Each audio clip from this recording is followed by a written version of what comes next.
नमस्कार, good morning. आप देख रहे हैं न्यूज 18। आपके साथ मैं हूं कंचन डोगरा नेगी और आइए बुलेटिन में सबसे पहले आपको बताते हैं आज की बड़ी खबरें। चौथे चरण के मतदान के लिए चुनाव प्रचार आज खत्म हो जाएगा। आज शाम चुनाव प्रचार का शोर थम जाएगा।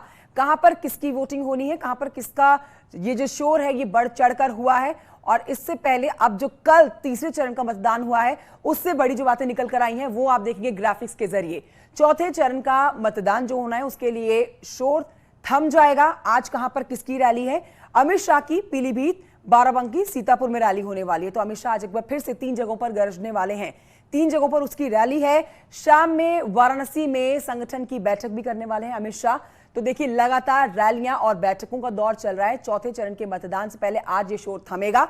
हम आपको बता रहे हैं मुख्यमंत्री योगी की हरदोई, रायबरेली, लखनऊ में आज रैलियां होने वाली हैं। जनता के बीच में एक बार फिर से मुख्यमंत्री योगी, स्मृति ईरानी की आज की रैली पर अगर नजर डाली जाए तो प्रयागराज में आज वो 2 रैलियां करने वाली हैं। एक नहीं बल्कि 2 रैलियां प्रयागराज में स्मृति ईरानी की, हरदोई, रायबरेली, सुल्तानपुर, अमेठी में अखिलेश यादव करेंगे रैली। तो समाजवादी पार्टी के अध्यक्ष अखिलेश जो है आज एक बार फिर से चुनाव प्रचार में अपनी पूरी ताकत झोंकने वाले हैं। बसपा सुप्रीमो मायावती आज प्रयागराज में रहने वाली हैं, जहां पर स्मृति ईरानी रहेंगी, वहीं पर बसपा सुप्रीमो मायावती भी आज रैली करेंगी।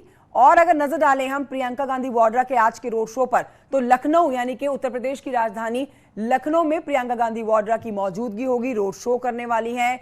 छत्तीसगढ़ के सीएम भूपेश बघेल की प्रयागराज में रैली है। तो यहां पर सिर्फ उत्तर प्रदेश के ही नहीं बल्कि और भी बीजेपी के बड़े कद्दावर चेहरे जो हैं वो उत्तर प्रदेश में प्रचार करने के लिए पहुंचे हुए हैं। दिल्ली के मुख्यमंत्री अगर बात करें तो अरविंद केजरीवाल की आज बाराबंकी में रैली है। इस बार आम आदमी पार्टी भी चुनावी मैदान में है, तो अरविंद केजरीवाल भी आज चुनाव प्रचार करते हुए नजर आएंगे। और सुल्तानपुर में ओवैसी की जनसभा है। AIMIM अध्यक्ष असदुद्दीन ओवैसी सुल्तानपुर में आज रैली करते हुए नजर आने वाले हैं। तो तीसरे चरण का मतदान कल हो चुका है, बम्पर वोटिंग हुई है। हम आपको बताते हैं कि आज जो चौथे चरण का प्रचार थमेगा उसमें 23 फरवरी को 60 सीटों पर मतदान होना है। कहां कहां पर आज जो दिग्गज हैं वो तूफानी तरीके से प्रचार करेंगे। ग्राफिक्स के जरिए भी आप जान रहे थे और अभी आपको दिखा रहे हैं हम किस तरह से मुख्यमंत्री योगी आदित्यनाथ के साथ साथ अमित शाह, स्मृति ईरानी और बीजेपी के तमाम कद्दावर चेहरे जो हैं एक बार फिर से जनता के बीच में रहेंगे। तो वहीं विपक्ष भी आज हुंकार भरेगा, लोगों से वोट देने की अपील की जाएगी। अखिलेश यादव की आज कई जगहों पर जनसभा होने वाली है। प्रियंका गांधी वाड्रा भी आज प्रयागराज में रहने वाली हैं, रोड शो करने वाली हैं।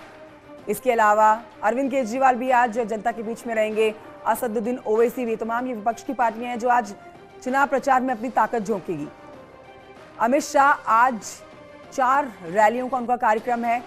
सुबह से ही रैली जो जनता के बीच में जब वो उतरेंगे, हम आपको हर रैली की तस्वीर भी दिखाएंगे। बहरहाल आपको बताते हैं कि 23 तारीख तो महज अब एक दिन का जो समय है, आज ये प्रचार चौथे चरण के प्रचार के लिए शोर भी थम जाएगा। तो आज पूरी ताकत रहेगी पार्टियों की जनता के बीच में उतर के वोट करने की अपील और अपनी पार्टी को जिताने की अपील करने की।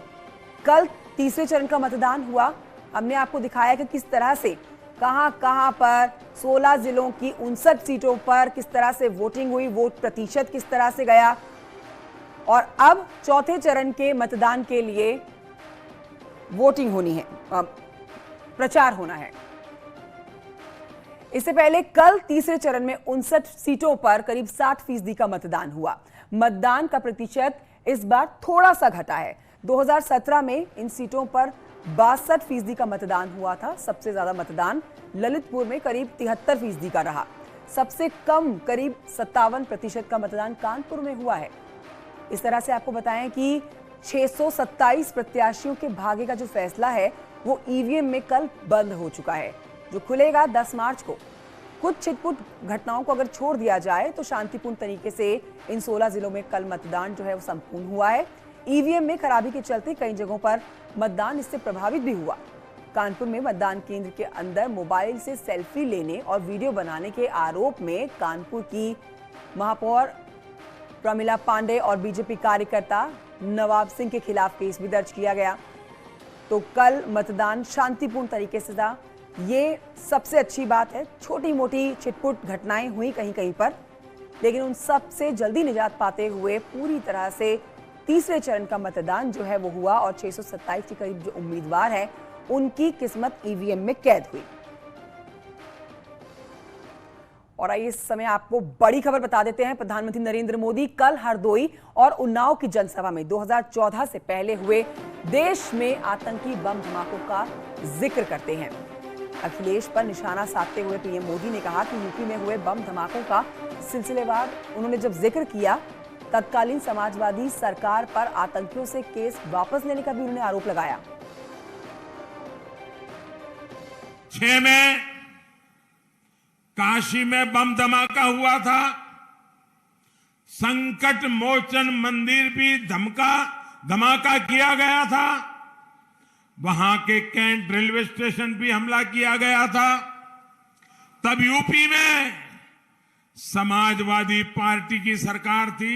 जब 2013 में समाजवादी पार्टी की सरकार फिर से सत्ता में आई तो इन लोगों ने शमीम अहमद नाम के आरोपी पर ये बम धमाका का जो चल रहे थे मुकदमा को वापस लेने का फैसला लिया था। भाइयों, 2007 में गोरखपुर में आतंकी हमला हुआ था।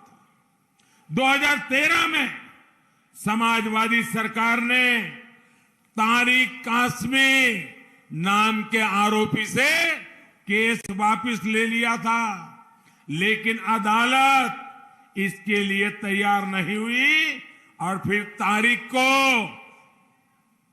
समाजवादी सरकार ने केस विड्रॉ करने का निर्णय कर लिया था। अदालत ने मना किया, केस चला और परिणाम क्या आया? 20 साल की सजा हुई दोस्तों, 20 साल की सजा। तो आतंकियों से संबंध को लेकर प्रधानमंत्री नरेंद्र मोदी ने भी निशाना साधा समाजवादी पार्टी पे। उधर मुख्यमंत्री योगी आदित्यनाथ भी इस तरह की जिक्र कर रहे हैं अपनी रैलियों में। हम आपको बताते हैं कि यूपी बीजेपी ने ट्वीट करके अखिलेश यादव पर हमला बोला। बीजेपी ने कुछ और तस्वीरें शेयर की और लिखा कि इन तस्वीरों से तुष्टीकरण में अंधे बबुआ का चेहरा बेनकाब हो गया है।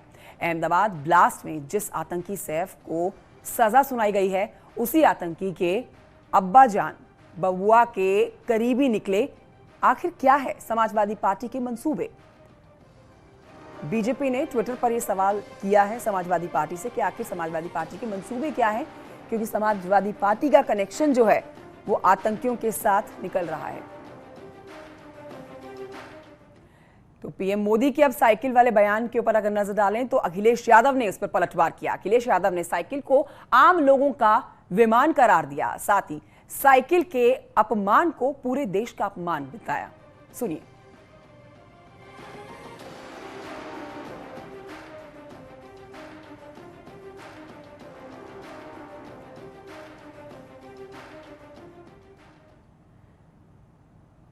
बढ़ते हैं आगे उन्नाव से खबर, जहां पर जनसभा के दौरान बीजेपी जिलाध्यक्ष ने पीएम मोदी के पैर छूने की कोशिश की है, लेकिन पीएम ने उन्हें रोक दिया और खुद जिलाध्यक्ष अवधेश कटियार के पैर छू लिए।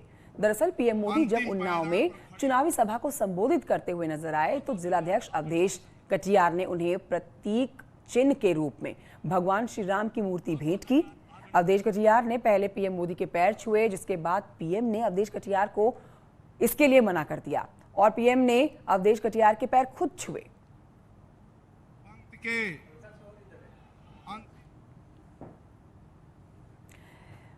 मुख्यमंत्री योगी ने कल शाम लखनऊ के सरोजनी नगर इलाके में रोड शो किया। रोड शो के दौरान पीएम मोदी ने मुख्यमंत्री योगी ने न्यूज 18 से खास बातचीत की और बीजेपी की बड़ी जीत का दावा किया। साथ ही समाजवादी पार्टी पर तीखा हमला भी बोला। प्रचंड बहुमत के साथ भारतीय जनता पार्टी 80% सीटों पर विजय की ओर अग्रसर है।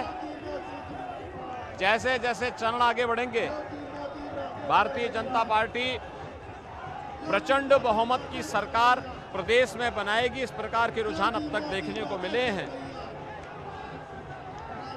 प्रधानमंत्री मोदी जी के सबका साथ सबके विकास के मंत्र पर आम जनता का ये उमड़ा हुआ जन सैलाब उस विश्वास को प्रदर्शित करता है और मैं विश्वास के साथ कह सकता हूं 10 मार्च को जब परिणाम आएंगे, कांग्रेस, सपा, बसपा इन सब की जमानतें जब्त होंगे। सर, अखिलेश यादव जी कह रहे हैं कि तीसरे चरण के बाद जो चौथा चरण होगा उसमें हम बहुमत की ओर बढ़ जाएंगे। ये उनकी बौखलाहट को प्रदर्शित करता, जो व्यक्ति करहल में अपनी जमानत जब्त करवा रहा हो और उनके पिताजी स्वयं उनका नाम न जानते हो कि करहल से प्रत्याशी कौन है। मुझे लगता है कि इससे ज्यादा शर्मिंदगी उस पार्टी के लिए दूसरी क्या हो सकती है। और आइए बढ़ते हैं आगे। इस वक्त की बड़ी खबर आपको बताते हैं। राजनाथ सिंह ने कहा है कि योगी आदित्यनाथ उनसे भी बेहतर सीएम हैं। उन्होंने कहा कि ना सिर्फ विकास के मामले में बल्कि लॉ एंड ऑर्डर में भी वो बेहतर हैं। यूपी का ग्रोथ जो आज है वो कभी भी नहीं था। तो योगी राज में जो यूपी में ग्रोथ हुआ है वो कभी भी नहीं था। और देखिए बड़ी बात यह है कि यहां पर राजनाथ सिंह कह रहे हैं कि मुझसे बेहतर सीएम योगी हैं। मुख्यमंत्री रहे, दोनों कार्यकालों को आपने देखा, किस तरह से आप आंकते हैं? नहीं, मैं अपने से बेहतर मुख्यमंत्री योगी जी को ये बड़ी बात कह रहे हैं आप। नहीं, मैं ऐसी ही बातें बोलता ही हूँ जी। क्यों आपको लगता है कि आपसे बेहतर मुख्यमंत्री? नहीं, बहुत अच्छा काम किया है, बहुत शानदार काम किया है। लॉ एंड ऑर्डर के मोर्चे पर भी जिस तरीके की कामयाबी हासिल की है, जिस तरीके से उन्होंने 5 वर्षों के अंदर विकास किया है, उसकी जितनी भी सराहना की जाए वह कम है। माने 2017 में जहां पर इस उत्तर प्रदेश की अर्थव्यवस्था का आकार लगभग 11 लाख करोड़ रुपए था, उसको 5 वर्षों में बढ़ाकर 21 लाख करोड़ से अधिक ले जाना यह करिश्माई काम है जो कि योगी जी ने किया है। और यहाँ एक छोटे से ब्रेक के लिए रुकना होगा, जल्द लौट